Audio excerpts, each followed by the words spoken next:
El comienzo de otra noche con un tema que nos llamó muchísimo la atención, ocurrido en la ciudad de Tolwyn, la disputa entre dos padres por, en este caso, la tenencia de una niña. En virtud de ello, ayer conocíamos una protesta, pero también la palabra por parte de la madre, una de las partes involucradas en este problema que tiene de por medio a una menor. Así es, y ahí está el problema principal. Nosotros estamos en comunicación con la doctora Mercedes Chapman, es abogada en la provincia de Córdoba y abogada del padre de Maya. ¿Qué tal, Mercedes? Bienvenida a Info3 Noticias. Buenas noches. Buenas noches, ¿cómo están? Gracias por el espacio.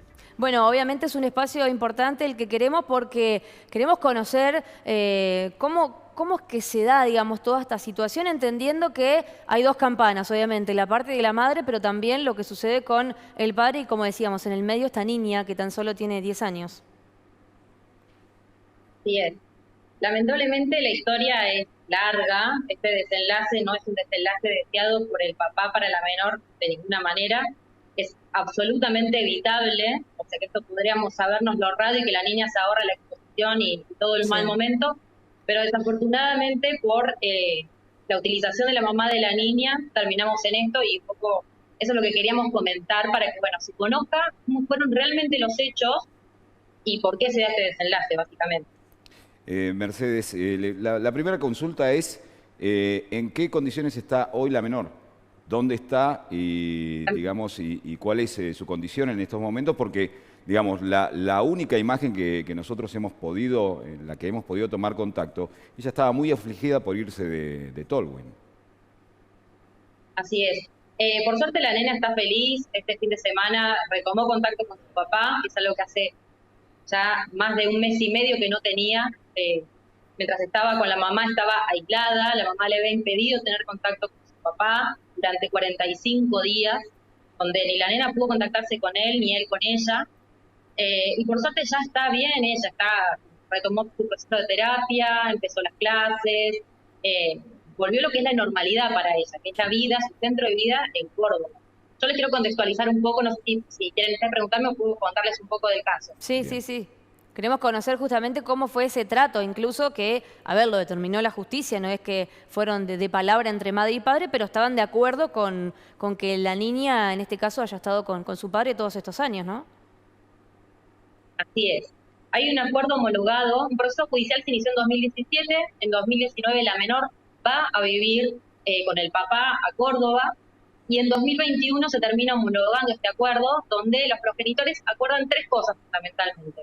Lo primero es que la niña va a vivir en Córdoba de todo el año con el papá y que las vacaciones de invierno y de verano va a pasar con la mamá. Lo otro que aparece en el acuerdo es que si los papás no garantizan el contacto fluido en el tiempo que están con el otro progenitor, eso va a constituir un delito, que es el de impedimento de contacto. ¿Sí? O sea que el papá que tiene la nena en su momento tiene que garantizar el contacto por cualquier vía, WhatsApp, videollamada, la que sea, para tener contacto con el otro progenitor. Y lo otro es que piden que la niña continúe terapia, porque obviamente todo niño con padres separados tiene un proceso interno de tensiones, de angustia, un montón de sentimientos que deben ser acompañados, sobre todo cuando hay papás que están a la distancia. Entonces surgen estas tres cosas: el cuidado permanente del papá, vacaciones con la mamá, impedimento de contacto, en caso que algunos progenitores niegue el contacto con la menor, y tratamiento psicológico de la niña. Bien. Cuando tenía que viajar Maya a Ushuaia para las vacaciones de verano, ya la menor no quería ir. No quería ir y se mostró tan angustiada, como ustedes la escucharon en el video de regreso. Ella manifestó exactamente lo mismo que en Córdoba. Angustia, desesperación, no quería ir. ¿Qué hizo el papá? Grabó un video y le exhibió, la presentó a los medios de comunicación, la expuso. No. ¿Qué hizo? Consultó con la médica tratante, con su psicóloga, para ver qué es lo que tenía que hacer en este caso. La psicóloga preparó un informe donde realmente lo que dice es fundamental para entender el caso. Les leo algunas frases. Sí. Maya desde el inicio del tratamiento ha manifestado la negativa a viajar a Ushuaia en las vacaciones próximas, mostrándose muy segura ante ello. Asume una posición evasiva al momento de abordar el tema y la relación con su madre, manifestando que mantiene una comunicación esporádica con ella y solo por mensajes de WhatsApp cuando la mamá le envía mensajes. Se observa angustia en relación a ella y ante la posibilidad de permanecer alejada de su entorno familiar, que es con el que convive diariamente. Es imperante la presencia de referentes fuertes que transmitan no solo la seguridad y confianza necesaria para la niña de edad, sino, en caso de viaje, sentirse añorada y esperada, lo que no estaría siendo vivenciado por Maya. Es más extenso el informe, Sí. pero lo que sugiere ella es reducir el plazo de que Maya viaje a Ushuaia. El papá, escuchando a la Maya, que es lo que está pidiendo todo Tolwyn, más el informe, la psicóloga se presenta ante tribunales con una fecha muy cercana al viaje y le dice, esta es lo que me está pasando a mí con mi hija. No quiere viajar y la psicóloga recomienda que reduzcamos el periodo. ¿Qué dijo el juez? Es muy poco el tiempo que yo tengo para tomar esta decisión, no tengo tiempo para decidir rápidamente que la niña vaya a los 70 días con la mamá. Así es que el papá sube al avión a Maya el 29 de diciembre, llega Maya a Tolwyn y el 15 de enero ya la madre suspende el contacto de la menor con su papá. Es No decir, había ninguna la vía de isla del contacto ahí con su padre, entonces. Exactamente. Ujú. Exactamente. Desde el 15 de enero el papá ni directa ni indirectamente tuvo contacto con su hija. No solo porque no le daban el teléfono para que se comunique con el papá, acá estamos hablando de una niña que ya no quería viajar, porque decía que el entorno materno era un entorno desconocido que no mostraba mucho interés en recibirla. Esa niña a los 15 días se le priva el contacto con el papá. Y por otro lado, tampoco la mamá le da algún tipo de rendición de cuentas de cómo está la menor. Tipo, hoy fuimos a la playa, hoy fuimos de paseo, fuimos al cine, ningún tipo de Esto hace comunicación. lo mismo hace el padre, por ejemplo, mientras está todo el año con ella, le escribe todos los días, le explica cuál es la Cuando está la actividad, niña le con el cuenta, sí, papá, sí, lo mismo, le pregunto. en el caso de cuando está la niña en Córdoba, la niña tiene teléfono celular directo para comunicarse con la mamá. Sí. No pasa por el papá. O sea, que la claro. mamá cada vez que quiere Y llamarla, no trajo ese celular, habla con ella. bueno, pero no vino con ese celular para tener ese contacto, o se lo sacaron a Maya, la incomunicaron, prácticamente la dejaron sin posibilidad de contacto con el padre. Le pregunto porque, Así digamos, es. pienso en lo lógico. Si mi hijo tiene un celular, puede ir lo más bien a la casa de la madre con ese celular. Exactamente. Bueno, la niña no tenía el celular, o sea, se encontró incomunicada y mi papá no se puede comunicar ni directamente con la hija con el Sí. celular, ni a través de la mamá tampoco. Bien. ¿Pero ¿Sí? por qué razón? ¿Porque le quitaron el El celular? 28, ¿O porque no vino con el eso ya celular? desconozco porque como no teníamos contacto bien. con la niña, yo Bien. no puedo decirles qué sucedió porque no sé. Lo que sí le puedo decir es que la niña no tenía el teléfono, Bien. no contestaba el teléfono, no respondía los mensajes. Ujú. El 28 de febrero... Eso te iba a consultar, Mercedes, Sí, la perdón. fecha concreta del viaje de regreso, porque ella sí tenía pasaje de regreso para Sí. volver a Córdoba, ¿no?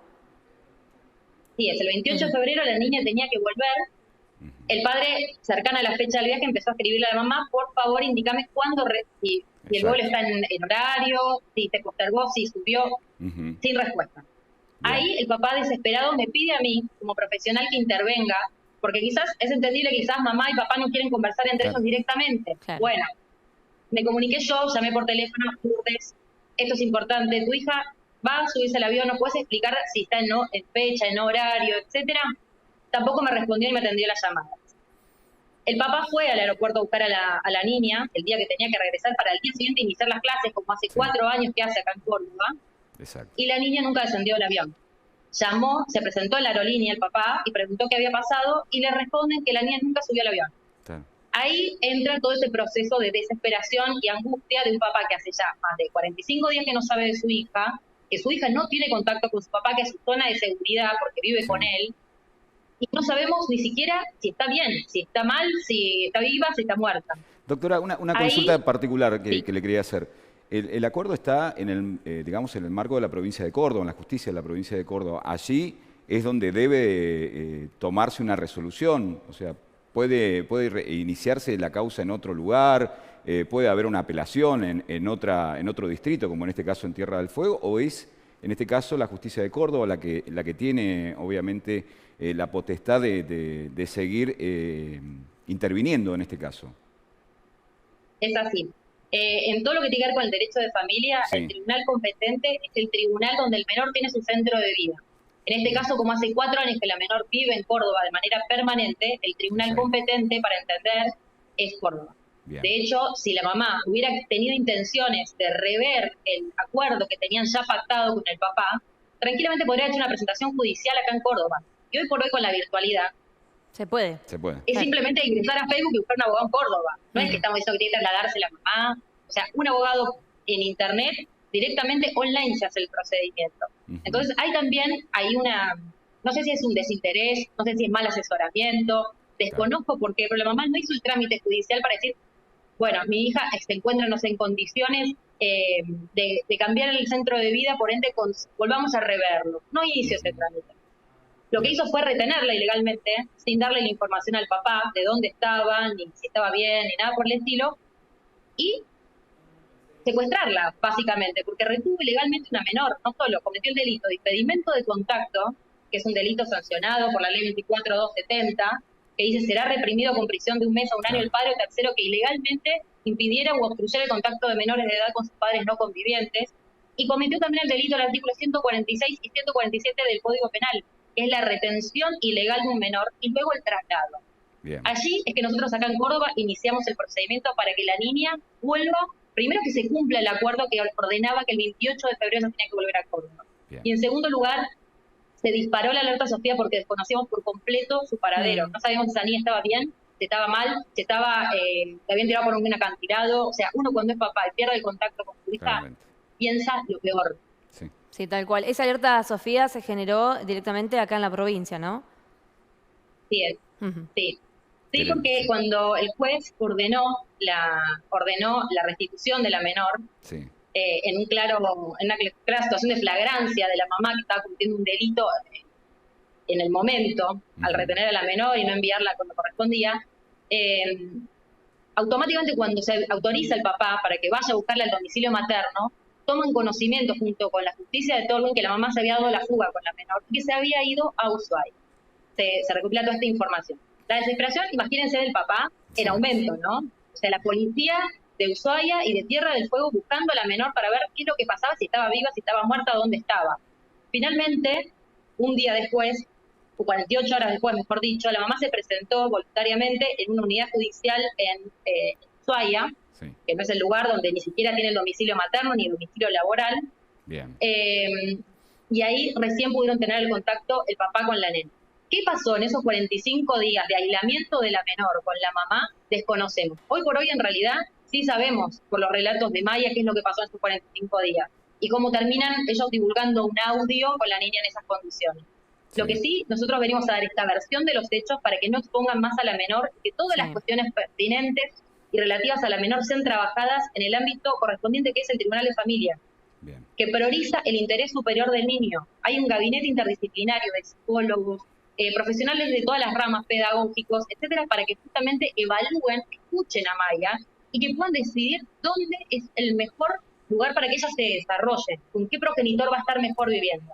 Eso es lo que pedimos que haga la mamá de Maya, que en vez de estar exponiéndola en los medios de comunicación, vaya a tribunales y ejerza la defensa que considere pertinente.